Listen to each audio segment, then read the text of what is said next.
Hello friends, नमस्कार। आज मैं आपको अपनी खुद की लाइफ पर आधारित कविता नंबर 4 सुनाने वाली हूँ। ये मेरी खुद की लाइफ पर आधारित है। इसमें कुछ भी लेश मात्र भी जरा सा भी कुछ भी बनावटी नहीं है। मैं एक टीचर हूँ, एक प्रिंसिपल का रोल भी मैंने सच में निभाया है। स्कूल था मेरा। एक मैं मदर भी हूँ, एक पेरेंट्स भी हूँ। जब मेरा बेटा 6ठी क्लास में था, 6th क्लास में था, तो मैं उसकी पीटीएम में गई। इस पर ये आधारित है। इसमें मैंने एक नया फ्लेवर ऐड किया क्रिकेट का। लोग बाग क्रिकेट बहुत देखते हैं। मुझे ऐसा लगता है 8-8, 10-10 घंटे टीवी के सामने कैसे बैठे रह जाते हैं, जबकि 5 मिनट अगर बीवी के साथ बैठ जाए तो बंदे की लड़ाई हो जाती है। तो मैंने सोचा ये लोग क्रिकेट का मैच इतनी देर कैसे देख लेते हैं।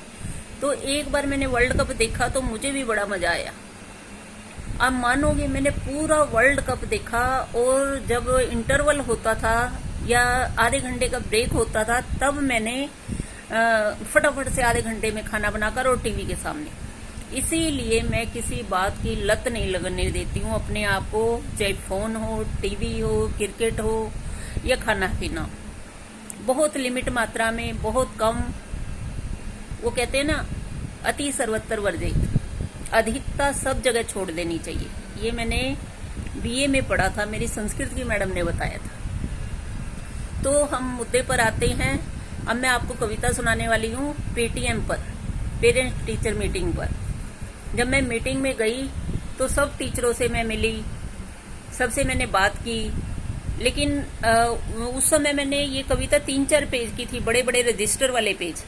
अब मेरे को पूरी याद नहीं, कम से कम 15-18 साल हो गए, मैं भूल गई हूँ। कुछ कुछ मुझे याद है, तो मैं यहाँ पर वो आपके सामने रख रही हूँ।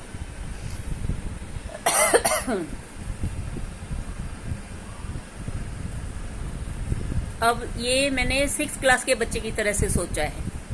आए हाय ये पीटीएम मीटिंग, उफ उफ ये पीटीएम मीटिंग। जब भी मम्मी मीटिंग में है आती, मेरी तो मानो हवा ही निकल जाती।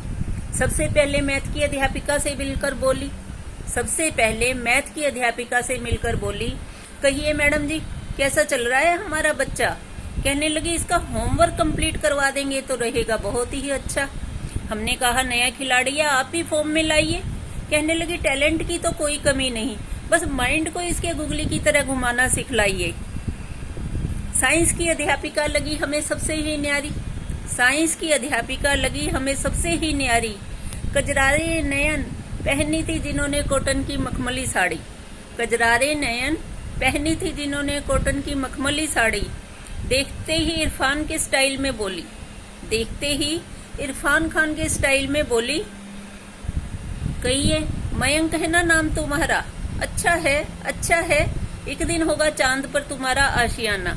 इतने में एक महिला भीड़ को धकेलते हुए आगे बढ़ी, इतने में एक महिला भीड़ को धकेलते हुए आगे बढ़ी। मीटिंग में आने के लिए पार्लर जाने की थी जिन्हें जरूरत पड़ी, मीटिंग में आने के लिए पार्लर जाने की थी जिन्हें जरूरत पड़ी। कहने लगी, मैडम जी हमारा बच्चा हरदम टीवी के सामने है बैठा रहता, मैडम जी हमारा बच्चा हरदम टीवी के सामने रिमोट लेकर है बैठा रहता। 10 बहाने करके बंदर की तरह इधर उधर उछलता कूदता रहता। 10 बहाने, उस टाइम ये गाना बहुत ज्यादा फेमस था, 10 बहाने करके ले गई दिल। तो मैंने ये वर्ड ऐड किया इस कविता में। मैडम जी हमारा बच्चा हरदम टीवी के सामने रिमोट लेकर है बैठा रहता, 10 बहाने करके बंदर की तरह इधर उधर उछलता कूदता रहता। संस्कृत एसएसटी की अध्यापिका लगी हमें सबसे ही न्यारी, एसएसटी की अध्यापिका लगी हमें सबसे ही न्यारी। कहने लगी, बैक बेंचर तुम ही बतलाओ, बैक बेंचर तुम ही बतलाओ, क्यों होती है चिरापुंजी में वर्षा भारी।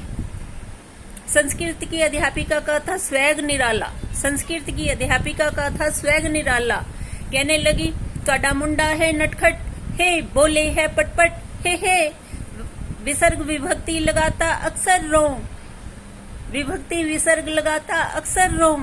के ढम ढम बाजे ढोल, के ढम ढम बाजे ढोल, हे के ढम ढम बाजे ढोल।